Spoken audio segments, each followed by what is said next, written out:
Hello everyone, we're continuing the series on planters and air seeders and drills from different people across the province, sort of ones that have made some changes in the last few years and are willing to help others understand the process to go through as you come up with what might need to be the new planter or a rebuilt planter. And I'm here with Mark Brock from Staffa. And over the years, Mark, you've pretty much done it all. You've refurbished stuff, you've rebuilt stuff, you've built from scratch, and you've bought new. And you've had quite a change in the last couple of years in terms of your approach to planters. And so thanks for being willing to share some of that experience with us. It's my pleasure, Ian. So maybe just describe the farm, Mark, in terms of where did it come from in terms of when you started to where it is today, you and Sandy, in terms of just the crop sequence and the tillage system and stuff? Yeah, so basically, as time ticks by, I came home in the fall of 1997 to kind of manage the grain farm or the grain portion of our farming operation. And started with a kind of an older fleet of equipment, a 3-point hitch 12-row box folding planter to what we have now today, which is a Horsch Maestro planter, which is pretty new and innovative. So we've kind of gone full circuit. In between that, we've done planter builds. We've done some pretty significant planter upgrades, and then even on the air seeder side, we've kind of tweaked just because of our crops that we're looking at growing. That we needed some different tools to kind of plant the crops we want. So kind of now we're corn, wheat, soybean rotation, try to do 3 crop. But within the winter crop side of things, we've been kind of toying with some winter barley, winter canola as well. And then back in, I guess, 2012, 2011, we got into sheep as well, which Sandy manages. So also we have hay that kind of added into that. And then basically since 2005 or 6, I think we've been dabbling in cover crops as well. So then we have that cover crop. Yeah, so Sandy and me, our daughter Jessica and our son Jack help out when they can. We're not sitting there forcing them to come home and take over our farm by any means, but there's some interest there from both of them, and we'll just see where it goes. But for most of it, Sandy and I do all the work. Very good. So you talked about the crop mix a little bit, but maybe talk about the soils types and the types of slopes you might be dealing with. Yeah, so we farm, I would say, a loam to a clay loam soil. The top 6 inches is pretty nice. We can get into some pretty heavy clay underneath in some areas. Our farms are quite variable. We have a fair bit of underlying gravel as well on some of the knolls. We're dealing with eroded knolls as well from slope and past tillage, where we were all kind of conventional till, and now we're more of that strip till, no till, kind of minimum till situation. So, okay, so you talked about your crop mix, and where do the cover crops come into the sequence? So our dream rotation for us is corn, soybeans, winter wheat. Where on the winter wheat side of things, we have access to enough poultry manure to cover all our corn acres the following year. So we're about 16 to 1,700 acres cropped. Usually in a year, there's 400 to 500 acres of corn ground. So we want to kind of prep that corn ground out of wheat. So we put on poultry manure, do a light work in, and then plant a cover crop into that. So we've been seeing quite a benefit, I think, in our soil health. It's not, we haven't measured it, but anecdotally, you can look at it and just feel like we have a little bit better resilience through these dry times or even wet times that we see with the cover crop. So we plant that after the wheat. And then where does your winter barley, winter canola fit into the equation? So that's where we start sacrificing, I think winter wheat acres for a little bit of winter barley. An interesting rotation for canola would be winter wheat, winter canola, then winter barley, and then double crop soybeans, and then go into corn. Mm-hmm. So over maybe a four-year rotation, we can get 5 crops. We haven't really played that one out yet, but it's kind of some mental math I'm working on right now. Awesome. So As you sort of made these big decisions the last couple of years on the planters, maybe talk a little bit about what do you need to consider when you're going to make that big investment. So when we look at equipment purchases for us, it's one of those things where it's not just something that's going to seed, right? Like that's the fundamental purpose of a planter or an air seeder is to plant something. But I also look at and say, what is the goal or the aspirations of our farm operation, right? Price wise, it's just better to go with fertilizer. We can put a little bit more on. It's better bang for our buck. So we kind of made a switch about 3 years ago to go to dry fertilizer. And because of that, we started looking at our planting equipment and say, how can we get dry fertilizer on our planting equipment to kind of get us up to that, the manure gets us 70 to 80% of the fertilizer needs. How do we get that last 20 on?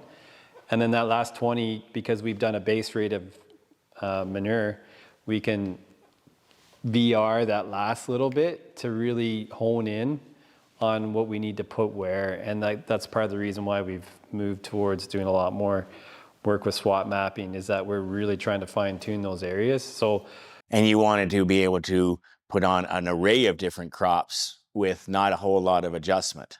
yes, yeah. So then when you start looking at, with that whole mix with canola, winter barley, winter wheat, cover crops, Forages. forages, soybeans, and corn, we were trying to figure out how do we get the best tool to do all those, um, that can also meet the needs of dry fertilizer and uh, and the variable rate side of things. As you consider changing a planter, what else in the system do you have to be aware of that you might have to change to be able to optimize the efficiency of having bought that planter? Yeah, it's one of those things where it is a kind of a bit of a switch because we had a whole bunch of capital invested on liquid side, like tender tanks, the liquid equipment on our air seeder and our planter. So as we move towards dry fertilizer, we had to start looking at logistics around dry fertilizer. We started looking at tender trucks, stuff like that, tools that are designed for dry fertilizer. So we did have to do some upgrading there, and different things, but we tend to try to keep our blends pretty, I guess, not too fancy. We try to go with single products so we can variable rate too. So we, have twin bin tender trucks so we can take delivery of two products and do stuff like that. So, most of the other equipment we had around, it was just kind of managing the logistics around that. But I do find that once we went to like a tender truck, and specific dry fertilizer equipment to tender to our planter and air seeder, and even our 3-point hitch fertilizer spreader, our fill times really went up, like dropped. We were getting a lot more efficiency out of our thing because we weren't taking so long to fill anymore. Does the overall system change the buying decision? If you were doing a lot of cultivation, like conventional tillage and such, versus the sort of modified system that you have, where really tillage is only a function of manure management, Yeah. would that change your buying decision on the planters? And maybe not the planter itself, but different components of the planter? We've had a system where, we have done no-till, conventional, and minimum till or strip till, um, all with the same planter. I think sometimes we do think this technology that you see on planters now with the downforce and stuff like that is that, oh, you need it for this other stuff. Well, I think it pays itself on all kind of systems. So, and my concern was if we got off the strip, I wanted that instant downforce to adjust for being off the strip, even though we had RTK guidance. It just you draft on the side of a side hill, right? Um, so that's kind of what triggered us to do a planter upgrade and all those precision planting parts on it. And I think it was really worthwhile. But I think you have to understand, what are you trying to achieve, right? I think we have to challenge ourselves as farmers and producers to look at, okay, what's my goal, and then work backwards to say, okay, what do I actually need to achieve that goal, right? And I think sometimes we knee jerk and buy stuff without understanding why we bought it. When you consider that new planter or that upgraded planter, there's sort of must-haves and nice-to-haves. What are the must-haves from the Brock side of things? Must have is downforce, hydraulic downforce, or some form of adjustable downforce. I think the airbag system just doesn't compensate quick enough.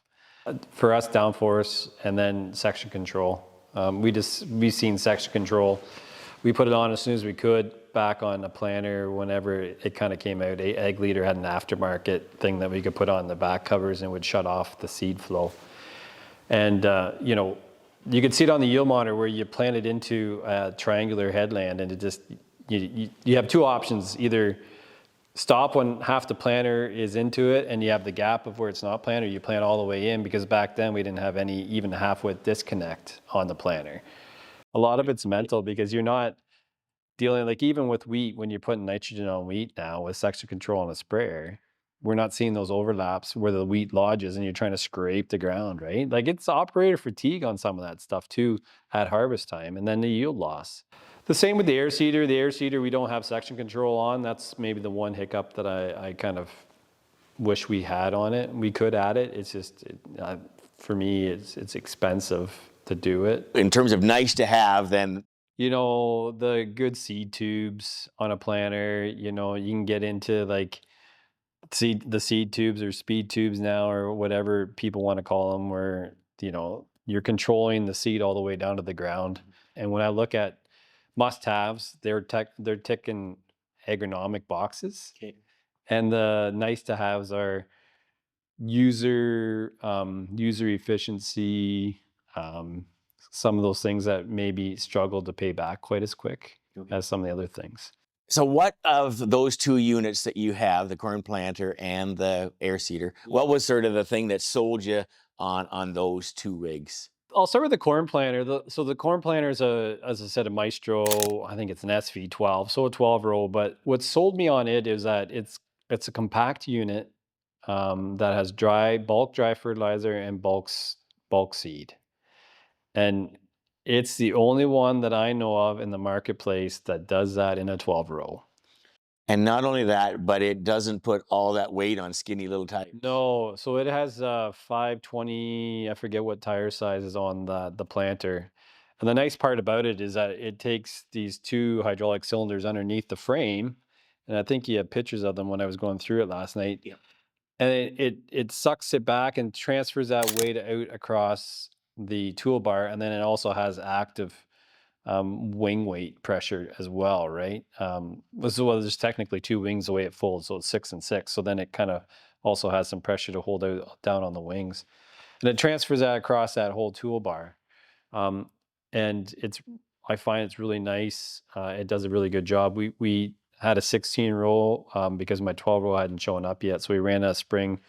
2022 was the 16-row. And then this year we had the 12-row. And we're 12-row because we're 90-foot boom on the sprayer. We're just, the strip till bar that we use, that we own 50/50 with a friend of mine, is a 12-row. That's why I wanted a 12-row. And so Horsch was the only one in the marketplace that had a 12-row that had those options. I think the Fendt Momentum planter now is offering dry fertilizer, but still it's a 16-row, and I can't afford a 16-row, and I don't want a 16-row. So not to say that Horsch isn't a good product. It's just they're the ones that had the product in the marketplace, but they also had the metering system is very good on it. Hydraulic downforce, the dry fertilizer. Once you get it calibrated and you check it every couple of days, it's deadly accurate. And the air seeder? On the air seeder, it was, I see a lot of data that says maybe narrower row wheat is a bit better than a bit wider row. So traditionally we're the 7.5 inch. Now we're 6.5. But again, bulk seed, bulk fertilizer, all on the contained unit, right? So you have the tank above the gangs of openers. It's a nice, tidy, compact unit. But only 26 feet wide. Does that bother you at all? Yeah, it's a little awkward. I wish it was 30, because it would match up with stuff. And then the other part too is, as we gotten away from the 7.5 and to the different row width, I get intrigued of doing, and we've done it before in the past where we would plant 2 rows, twin row of, cereal rye, and then plant corn strip till leave it blank, then twin row again. We can't do that with our air seeder because my old air seeder was 30 feet. This one's 26 something. It just doesn't work out. The row width isn't there. So it kind of takes those options away a little bit where we could kind of twin row something and have a bare spot for corn. So I just have a series of pictures here, Mark, from your machine, and just talk to whatever comes to mind for the different pictures. And if we want to skip a picture, feel free to skip a picture. So No, we're just planting cover crop there, into some wheat stubble that we worked chicken manure into. So the nice part about the avatar that we have there is that it's a twin bin. So when we aren't doing dry fertilizer, we can actually use both for seed. So then we can basically fill that thing up and plant for days. Because we're usually planting about 35 pounds of cover crop seed, which I would say is 50% oats. And then we get into sunflowers and buckwheat and a whole bunch of other stuff, whatever shows up in my cover crop seed. And we have the auger on the back there. You can see we don't use it. It's a nice to have, not a need to have. It doesn't work quite as nice as I thought it would. So we just tend to fill it with the conveyor. Same kind of principle with the planter as with the Avatar, where the weight is taken off those back carrying wheels to distribute across the Avatar. So if you want more downforce, more of that weight is taken off those back tires.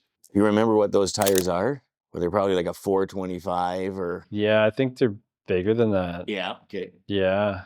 And you talked about the footprint on the road is pretty darn narrow. We run tractors with front and rear duals at 60-inch spacing, so 60 and 120. So, we're 13, 14 feet going down the road kind of thing. So this, like if your tractor can go through it, this is going to go through it, no problem. What are you running PSI, do you know? It's in bars. Okay. I want to say it's like, if you actually zoom in on that, you could probably see what the sticker says. Okay. I think it's like 2.4 bars. Okay. And maybe just the distribution system. There's 2 towers in the back. So the seed or the product's metered through a tube on the bottom. It gets split and goes up to 2 towers, and then one tower does the front gang, and the back tower does back gang. What's nice about that is that if we're playing soybeans, we can put soybean seed in the back tank, have a little flapper that flips it so it only goes to the one tower. So then the back will be planting soybeans, and then we can put potash in the front, flip it so it goes to the other tower, and we can be putting potash 6.5 inches over from the soybeans. So we can be doing fertilizer and seed. And you can see in the field that makes. Yeah. So it's a closing system. It's a lot like a deer, and like all of them, the single disc opener on these no-till openers, right? Like it's, other than where John Deere's got a boot, this one's got basically a scraper, like the case that goes against the disc.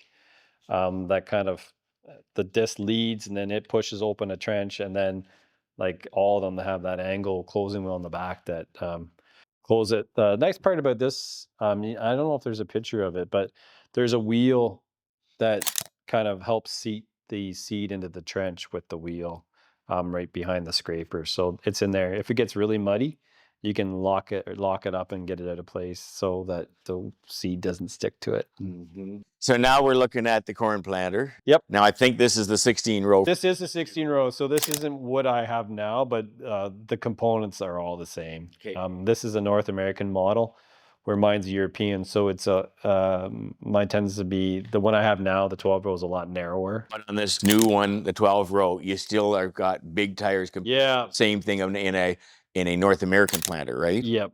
I think on the planter that we have now, I would have to, it's in bars too, but we're running maybe 26 pounds, I think, on those tires. Yeah, it's, I think so we can get up to 700 plus pounds, 750 pounds or something on the downforce on that. So, when you look at that planter there, those dual wheels, as I said, the hydraulic cylinders kind of suck them up and transfer that weight. So you can do a pretty good job of transferring a fair bit of weight onto those openers. The spring of 2023, a lot of us struggled kind of late May to get stuff in the ground, especially no-tilling, because it was dry, quite dry and hard. And I was boggled that we were doing it with our corn planter. We actually struggled a bit with the Avatar to get stuff in the ground, but we went out with the corn planter and just able to transfer that weight to less openers, I think, too, also.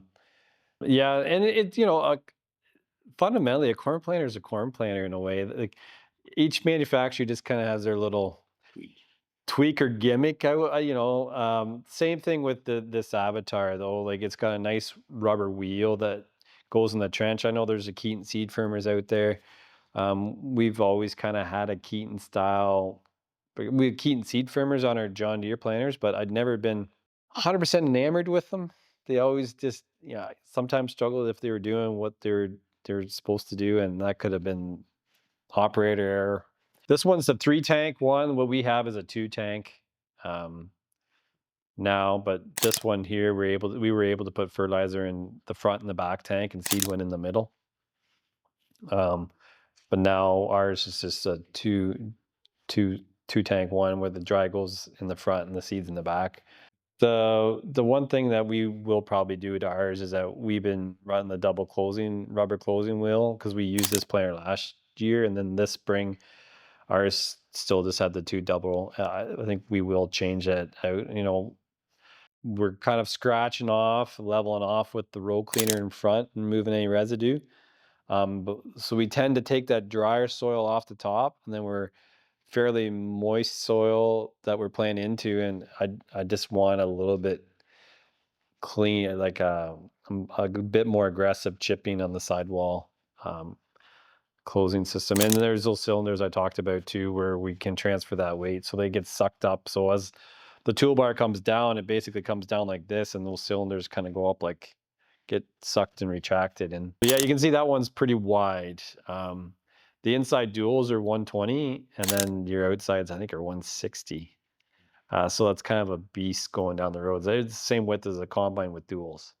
Um, so yeah, I like the European stuff a lot more, especially if I'm driving it. I'm pretty confident with equipment, but someone who might not be as confident, it's a beast going down the road. Again, as people are sort of gearing up to think about a new planter, are there mistakes in planter decisions or accessories that you made that you would tell people to be aware of? Yeah, like sometimes you get caught up in the hype, right? You see at a trade show or a farm show where something new comes out, Precision Planting comes out with something, and I'm not trying to pick on Precision Planting, or Case launches a new thing, or John Deere does like high speed planter, and you get caught up with some of this stuff. It's like, I think my biggest mistakes was we maybe spent a bit of money on stuff that really didn't give us money back. So we put a pretty high-end liquid fertilizer system on our planter when we did the rebuild to go to 30-inch rows before we went to dry, and it just gave me fits. Sometimes you can kind of get caught up in that stuff, and I think it comes back to fundamentals. Um, what's the goal you're trying to do with the planter? If it's someone who's just planting, downforce and seed is probably and section control and a good meter is all you need. It's easy to get caught up in the other stuff. And some of the stuff's getting expensive too. The tech on these planners, and I think even updating, well, it's a lot more cost effective to update a planner. If you're looking at saying, I'm looking at doing a modification, or I want to do something different with my planter, I honestly say, I bought new because mine was a very drastic change. We're going from liquid to dry fertilizer. I was looking for something that was dry. But if you're not doing a really drastic change or change of use or purpose of the planter, doing updates is probably a lot more cost effective than buying new. I would really recommend reaching out to people that you know have something that you're looking at to get their honest opinion of it and where their weaknesses is.